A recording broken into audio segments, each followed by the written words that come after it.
Hello friends, hope you all are fine. Today we are going to start our chapter number 3 of class 10th civics and the name of chapter is democracy and diversity. Basically इस chapter के अंदर हम cover करेंगे कि लोकतंत्र के अंदर कोई भी देश है, चाहे इंडिया की ही अगर हम बात करें, तो अगर यहाँ पे लोकतांत्रिक व्यवस्था है तो वो मेनली इसीलिए बनाई गई है क्योंकि देश के अंदर डाइवर्सिटी है। कोई भी दुनिया का देश है जिसके अंदर डाइवर्सिटी होती है, वहाँ पे लोकतांत्रिक व्यवस्था ही, डेमोक्रेसी ही सबसे सुटेबल फॉर्म ऑफ गवर्नमेंट है जिसके ज़रिए सुचारू रूप से देश की व्यवस्था को चलाया जा सकता है। कई बार क्या होता है कि लोगों को डेमोक्रेसी के अंदर डिस्क्रिमिनेशन या ऑपरेशन भी फेल करना पड़ता है, जिसके चलते वो लोग अपना पेन या जो उनको प्रॉब्लम्स फेस करनी पड़ती है उसके लिए वो आवाज़ उठाते हैं। इस चैप्टर की शुरुआत हम इसी कंसेप्ट में करेंगे।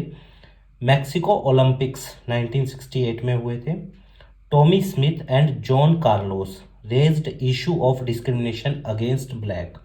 तो इन दोनों लोगों ने जब इनको मेडल मिले उस दौरान अपना मतलब कि दुख जाहिर किया कि कैसे ब्लैक लोगों को मतलब क्या कर डिस्क्रिमिनेशन फेस करना पड़ता है, रेशियल डिस्क्रिमिनेशन।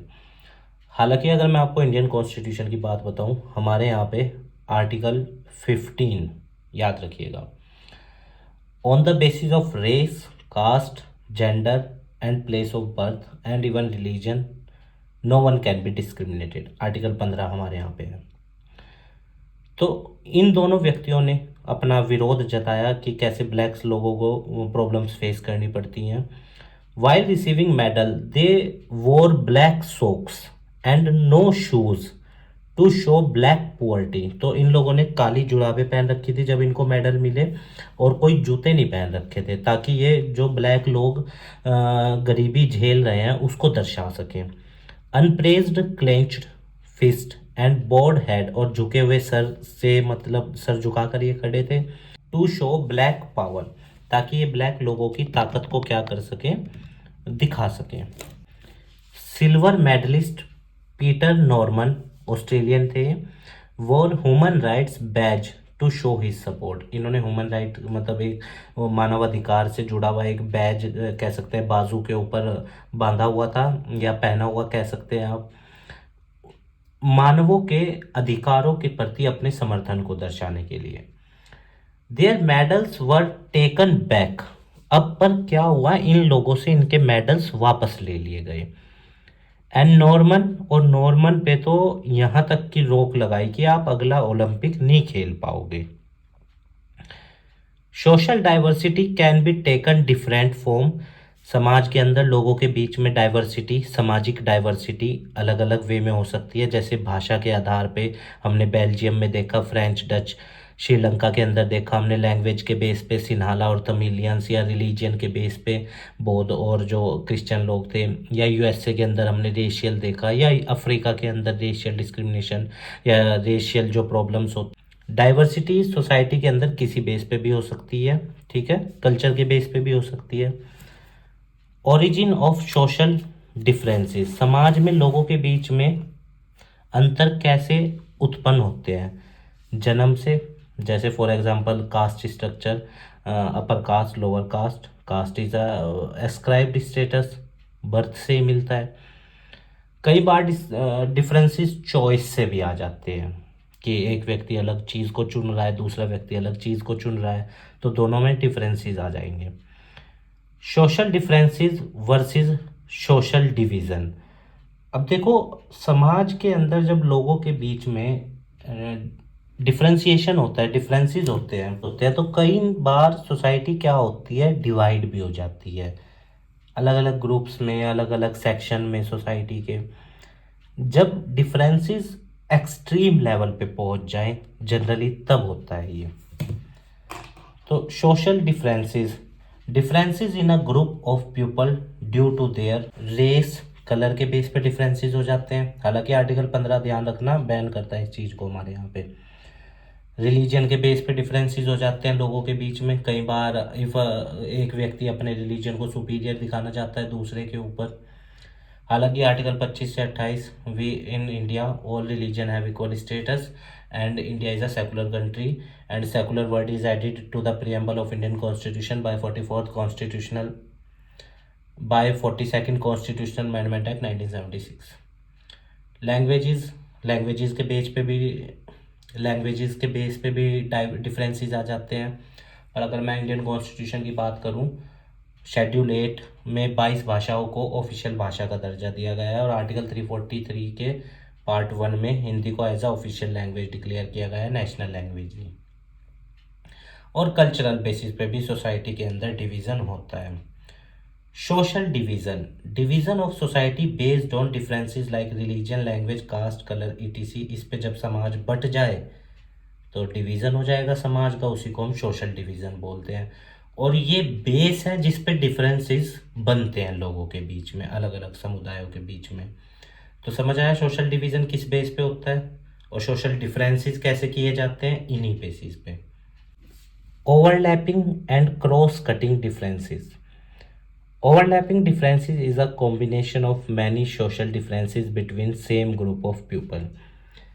कई बार क्या होता है, एक ही ग्रुप के अंदर लोगों के बीच में जो विश्वास हैं या जो उनके बिलीफ्स हैं, नॉर्म्स हैं, वो अलग अलग स्टेज पे होते हैं और वो सेम ग्रुप के लोग ही एक दूसरे को ओवरलैप करने लगते हैं, जिसकी वजह से एक पर्टिकुलर ग्रुप के अंदर ही कई सारे सब ग्रुप बनने लगते हैं। फॉर एग्ज़ाम्पल, एक्स कम्युनिटी के लोग हैं, अब उसके अंदर सभी लोग की मान्यताएं क्या है, सेम है, पर कई बार हर व्यक्ति मान्यताओं को कई बार अपने हिसाब से भी इनटेक करता है, तो सब ग्रुप बनने लगते हैं, ओवरलैपिंग हो जाती है। Sometime overlapping creates deep social divisions and tensions. एक ही ग्रुप के लोग हैं पर वो आपस में भी कन्फ्लिक्ट कर जाते हैं कई बार। कई सारे सोसाइटी के अंदर हैं ऐसे ग्रुप्स या ऐसे सेक्ट जो आपस में सेम ग्रुप के होते हुए भी सब ग्रुप्स में बटे हुए हैं।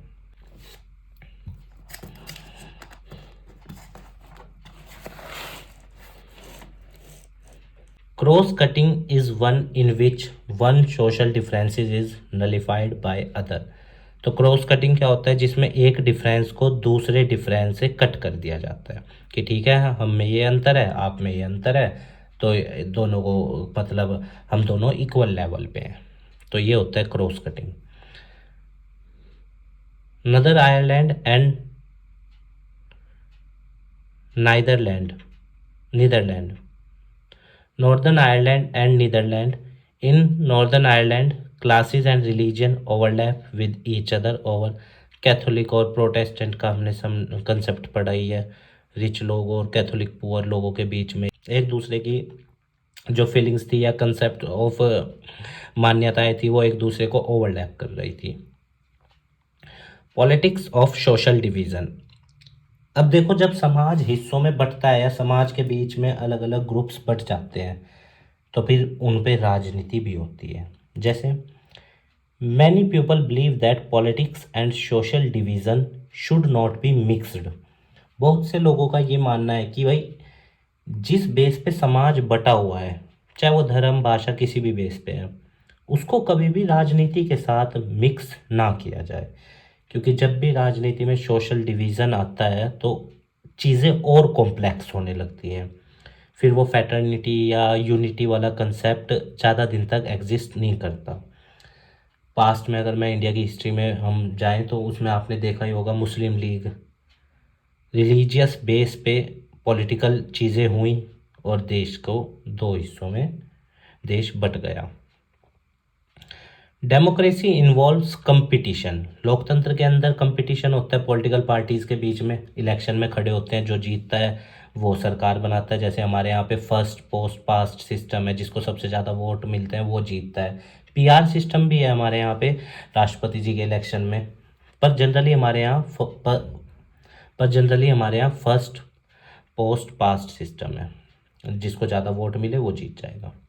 तो पॉलिटिकल पार्टीज़ compete करती हैं एक दूसरे से, कैंडिडेट्स को खड़े करती हैं, लोगों को अपने एजेंडाज बताती हैं, मैनिफेस्टो रिलीज़ करती हैं कि हम आपके लिए ये करेंगे, आपकी जो नीड्स हैं या जो आपकी प्रॉब्लम्स हैं उनको सॉर्ट आउट करेंगे सरकार बनाने के बाद। तो कंपटीशन होता है और हर 5 साल बाद जनरली इलेक्शन होते हैं। अगर हम अपर हाउस की बात करें, वहाँ 6 साल है, पर लेजिस्लेटिव असेंबली या लोकसभा के इलेक्शन तो 5 साल में ही होते हैं। If political parties raise social differences in politics, अब देखो अगर सोशल डिफरेंसेस, जात, धर्म या इन सब चीज़ों पे राजनीति या राजनीतिक गतिविधियां होंगी तो समाज में एक वर्ग दूसरे वर्ग के साथ कन्फ्लिक्ट की स्थिति में आ जाएगा। It is necessary to talk about social difference in politics. देखो ये बहुत ज़रूरी है कि हम राजनीति के ज़रिए समाज में सोशल डिफरेंसेस को दूर करें। ये तो करना चाहिए पर राजनीति ना करनी चाहिए सोशल डिफरेंसेस को लेकर, कि अलग धर्म वाले उसको वोट दें या मेरे धर्म वाले या मेरी कास्ट वाले, वो सब चीज़ें ना हो। तो सोशल डिफरेंसेस पे पॉलिटिक्स करना गलत है, पर पॉलिटिक्स का यूज़ करके सोशल डिफरेंसेस को दूर करना और सोसाइटी को होमोजीनियस बनाना वो एक अच्छी चीज़ है। In this way political parties can make promise to weaker section. Generally political parties जो होती हैं समाज के अंदर वीकर सेक्शंस के साथ वादे करती हैं कि हम आपकी ये समस्याएं दूर करेंगे, सड़क बनाएंगे, मकान, वो सब चीज़ें। Hear their problems and take decision to address their grievances, और निर्णय लेती हैं उनके जो ज़रूरतें हैं। अगर मान लो इलेक्शन जीत गया है तो सरकार के रूप में उनकी समस्याओं को हल करेगी, और अगर इलेक्शन में हारती हैं तो अपोजिशन के रूप में उनकी आवाज़ को उठाएगी। हालांकि अपोजिशन पार्टी बनने के लिए भी हमारे यहाँ पे कंडीशन है 10% सीटें आनी चाहिए इलेक्शन के अंदर, जितनी टोटल नंबर ऑफ सीट है। पर जिस पार्टी के आगे है वो उसकी बात कर रहे हैं हम, कि वो अपोजिशन पार्टी का दर्जा उसको मिलता है। अब वो कौन से फैक्टर हैं जो आउटकम्स डिसाइड करते हैं, let us see. How we perceive identities. देखिए हम एक दूसरे को रिकॉग्नाइज कैसे करते हैं लोकतंत्र के अंदर, उसी पे ही लोकतंत्र की या डाइवर्सिटी सामने आती हैं। हाउ पॉलिटिकल लीडर्स जो है वो कैसे जनता को डील करते हैं, कम्युनिटी को डील करते हैं, कास्टिसिज्म या कम्युनलिज्म वो सब तो नहीं कर रहे हैं, उससे भी। और गवर्नमेंट कैसे रिएक्ट करती है लोगों की डिमांड पे, इससे भी डिसाइड होती हैं कि डेमोक्रेसी के आउटकम्स क्या होंगे। 3 डिटर्मिनेंट्स हैं। 3 factors are crucial in deciding the outcomes of politics of social division. तो 3 फैक्टर्स के बारे में अब हम पढ़ेंगे। पहला है the outcome depends on how people perceive their identities. तो पहला तो यही है कि लोग अपने आप को कैसे इंडिकेट कर रहे हैं, कि एक दूसरे से अलग मान रहे हैं या एक दूसरे के साथ मिलजुल कर रहना चाहते हैं। If people see their identities in singular and exclusive term it become very difficult to solve. अब व्यक्ति अगर अपने में ही रहेगा, अपने समुदाय की बात करेगा, दूसरे को इग्नोर करेगा, तो फिर क्या होगा, प्रॉब्लम्स सॉल्व करना मुश्किल हो जाएगा। देखिए अगर हम इंडियन कॉन्स्टिट्यूशन की बात करें, हमारे संविधान की ये इतनी बढ़िया खूबसूरती है कि वो हम सबको एक साथ यूनाइट करके रखता है और हम सबको इक्वल लेवल पे ट्रीट करता है। जैसे article 14 equality before law and equal protection of law, या article 15 no discrimination, article 16 equality of opportunity, article 17 abolition of untouchability, या 18 abolition of title.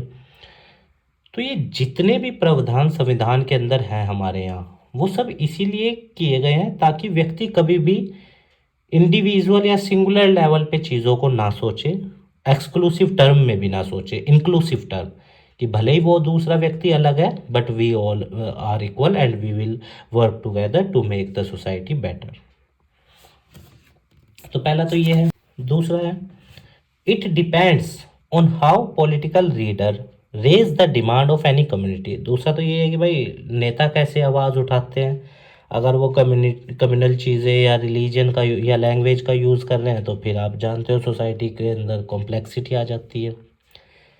It is easier to accommodate demands that are within the constitutional framework and are not at the cost of another community.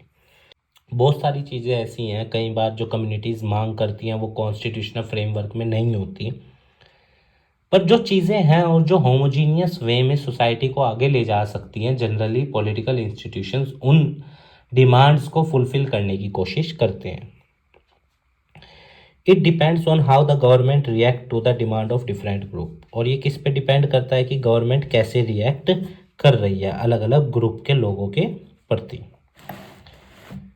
In a democracy the political expression of social division, समाज के अंदर, लोकतंत्र में समाज के अंदर आपको diversity दिख जाएंगी। इंडिया के अंदर देख लो, आप अपने घर या बराबर वाले घर में डाइवर्सिटी दिखाई देगी या तीसरे घर में डाइवर्सिटी। तो डेमोक्रेटिक देश के अंदर जहाँ पे इंडिविजुअल्स फ्री हैं, आर्टिकल 19 फ्रीडम है ना, राइट टू फ्रीडम एक फंडामेंटल राइट भी है, तो डाइवर्सिटीज़ दिख जाएंगी। पर अगर हम उन सोशल डाइवर्सिटीज़ को अकोमोडेट करें तो एक हेल्दी एनवायरनमेंट क्रिएट किया जा सकता है और society will live in a homogeneous way. This allows various disadvantage and marginal social group to express their grievances. लोकतंत्र के अंदर जो ओप्रेस्ड सेक्शन है या जो डिस्क्रिमिनेटेड सेक्शन है वो अपनी आवाज़ उठाने के लिए स्वतंत्र है। आर्टिकल 19 की 6 आज़ादी में से एक आज़ादी क्या है? Freedom of speech and expression. इसलिए तो डाली गई है ताकि व्यक्ति अपनी आवाज़ उठा सके। हालांकि हर फंडामेंटल राइट के साथ रीजनेबल रिस्ट्रिक्शन शब्द भी है, ठीक है, वो भी ध्यान रखिएगा। Grievances and get the government to attend this, और गवर्नमेंट को उनकी आवाज़ सुननी पड़ेगी। अगर बड़े स्केल पे चीज़ें हों तो फिर गवर्नमेंट उनको नज़रअंदाज या अनदेखा नहीं कर सकती। उम्मीद है गाइस आपको ये चैप्टर समझ में आया होगा। हमारे काम को सपोर्ट करने के लिए वीडियो को लाइक कीजिएगा, अपने दोस्तों के साथ शेयर कीजिएगा और हमारे चैनल को भी सब्सक्राइब कर दीजिएगा। और जो भी आपकी इस चैप्टर से रिलेटेड क्वेरी है आप हमें कमेंट बॉक्स में बताइएगा, हम उसका आंसर देने की पूर्ण रूप से कोशिश करेंगे। और देखिए स्टूडेंट, अगर किसी पॉइंट से आपकी कोई भावना हर्ट हुई है तो मैं उसके लिए आपसे क्षमा मांगता हूँ, क्योंकि मेरी कोई इंटेंशन नहीं है किसी भी भावना को हर्ट करने की। चीज़ें लिखी हुई हैं, मैं भी एक लर्नर हूँ, मैंने भी एक एक्सप्लेन करने की कोशिश की है। आप स्वस्थ रहिए, खूब लाइफ में आगे बढ़िए, इस देश के लिए अच्छा कीजिए, इस समाज को अच्छा बनाइए, यही हमारी मनोकामना है। धन्यवाद स्टूडेंट्स।